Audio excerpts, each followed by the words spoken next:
there's a couple stats here that I'll read them off. I don't know, correct me if I'm wrong on any of them, but in the United States, as far as healthcare goes, we pay more for healthcare than anywhere else in the world. We have the highest level of chronic disease in the world. We consume more pharmaceutical products than any other country in the world, and we're the number 3 cause of death in the U.S. after heart disease and cancer is pharmaceutical drugs. Does that sound right? Sounds about right. Yeah. We're also one of the things that it ties into that, and it'd be interesting. We're one of 2 countries that allows for direct marketing, direct advertising of pharmaceuticals to people. New Zealand, I think, is the other one, right? Sweden, really? Yeah. They allow that. They allow yes. advertising of pharmaceuticals. I believe so. Yeah. Yeah. Wow. Yeah. So why is it that we spend more money on healthcare than any other country in the world, yet we have some of I think we're like in the 70 something, we're like number 70 something in the world as far as like healthcare outcomes. Why is that? Good question. Selfishly, given where I work from, a lot of it's how we eat, a lot of it's nutrition, a lot of it's staying healthy, a lot of it is that. I think you're seeing, it's interesting, I think you're seeing a move towards self-care. One of the things we see with dietary supplement users, they actually have better health outcomes long term. So that's something we're very proud of. Seem to be more informed on healthcare, more willing to take matters into their own hands, which I think is better. I think a lot of it's systematic. We can sit here and rail on the fact that people see their doctor on average for 8 minutes is the visit, the average visit. Right. There's a lot of that goes into it. There's not a lot of people don't care how much you know until they know how much you care. If you see someone for 8 minutes a day, or when you go have an appointment, you're not really. Especially if those doctors are seeing like 100 people a day. Right. They can tell you to eat better, quit smoking, quit drinking, whatever the issue is, and you're going to go, I saw this guy for 8 minutes. It has literally zero impact. Yeah, when I go to see my primary care doctor like once a year, he's always just like interested to talk to me because he says he sees probably like 40 to 50 people a day, and they're all in their like 70, like from 70 years old to 90 years old. Yeah. And it's just like, it's a lot of work. Well, I think there's that, and there's also, to that point, I think we spend more kind of in the, there was a statistic, I don't know how valid it is post-COVID, but that we spent more than any country per capita in the last 6 months of life, right? Healthcare. We spend a lot at the, kind of end stage. So that's important. And then for us, I think what's really important is the average doctor gets only 16 hours of nutrition, including dietary supplement education in their training. 16 hours. Wow. Yeah. So how is it where's that message going to come from to eat better, to do better? And if you take, I used to teach pharmacology when I was at University of Illinois graduate school, they always had grad assistants help teach. They take, I don't know, probably 130, 140 hours of pharmacology versus 16 hours of nutrition. So, right, within medical school. So, wow. Yeah, you think about it that way, it's a big difference. How much attention do you pay to what other countries do as far as like educating their doctors and students in colleges, and like how much attention they pay to like food and diet versus supplementation versus pharmacology? Not a ton, but enough to see that there are there's a clear difference in terms of what's considered healthy and what's not, right? Like I think other cultures are much, like they have a better concept of what a healthy diet is, right? I think they have, it's kind of more cultural, it's more ingrained, if you will, whereas here we're always looking to, well, what does a doctor say?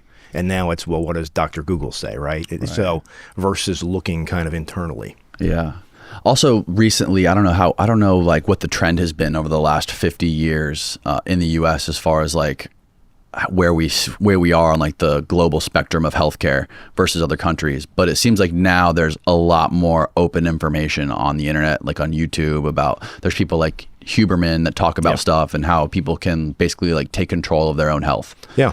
I mean, that's the one thing we do lead the way in. It's kind of it's real disparate because we lead the way in self-care. Other countries want to follow what we do in terms of self-care, in terms of access to, because we do, it's interesting. The irony is because we have access to pharmaceuticals in some ways that other countries don't, we also have access to other things, right? Huge issue for our industry, for the dietary supplement industry, is we kind of have an FDA that always wants to pull access back. Meanwhile, if you look around, that's not what people in this country want. That's not what people want globally, right? They want access to multivitamins. They want access to omega-3s. They want access to botanicals in a different way than maybe their traditional medical cultures have around the world. Like in China, you're seeing a huge growth of dietary supplement use. Now they still have TCM. Really? Yeah. Oh yeah. Yeah. It wasn't always available at retail, and it's quite expensive at retail. Most of the market in China has been traditionally multi-level marketing or direct sales. Now you're seeing retail starting to open up, and people really, there's a demand. Where does China land on like this? What is their healthcare system like? How good is the healthcare in China, and what is their life expectancy or their overall? I know here there's like more obese people than anywhere in the world. Yeah. It's probably not like that in China. I know they have a big problem with like people being malnourished, not being able to have food, but It really depends on city versus rural. Right. It's hugely dependent on economy too. Yeah. And they do.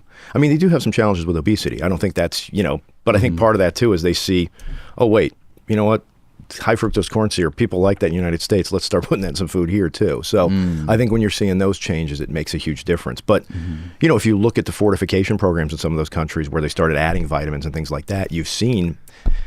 It's interesting. It's almost a rewinding the clock, where you've seen an increase in life expectancy in more rural folks, I think, because you have had some fortification of the diet and things like that prior they didn't have. right. Yeah. Okay, so you worked at FDA for 3 years under Obama. Yes. Can you give me just like a broad 30,000 foot view of the basics? Like explain to me like I'm a 10-year-old. How does the pharmaceutical and supplement world work? Oh, well, okay, so the supplement world works different from the pharmaceutical. It's regulated. You'll always hear dietary supplements aren't regulated. Nothing could be further from the truth. There are laws, there are good laws. We put people in jail when I was there. FDA still has the ability to do that. So you don't sell. Everything in FDA works on, is it misbranded? So is it truthful and not misleading? If it's not, if you're trying to mislead people or you're telling things that are false, that's what the one crime. And the other crime is the ingredient adulterated, right? Have you debased the material in any way, whether by economic fraud? You hear all the time about olive oil not being olive oil. That's adulteration. Also, adulteration can be, do you know if this is safe or not? And yet you introduced it to the market. So those are kind of the principles that at least the dietary supplement area is around. Similar to pharmaceutical. Pharmaceuticals have to be proven safe and effective, though, before going to market, with some exceptions. So adulteration is saying it's something that it isn't? That's misbranding. Adulteration would be debasing the material in some way, devaluing the material in some way, whether for economic gain or that could potentially harm somebody. If you introduce something loaded with E. coli, that's adulterated, right? Okay. While you may eat some E. coli, it's not a food. So you generally can't put that in the diet. Okay. What about the pharmaceutical world? Like I said, those generally have to be proven safe and effective. It's about anywhere, and the fast track can move it up to about 2 years, but it's a 15-year runway. You start with preclinical studies for pharmaceutical in phase 1, phase 2, then a dose ranging or phase 3, and then if you get approval, there's usually some sort of post-market surveillance study too.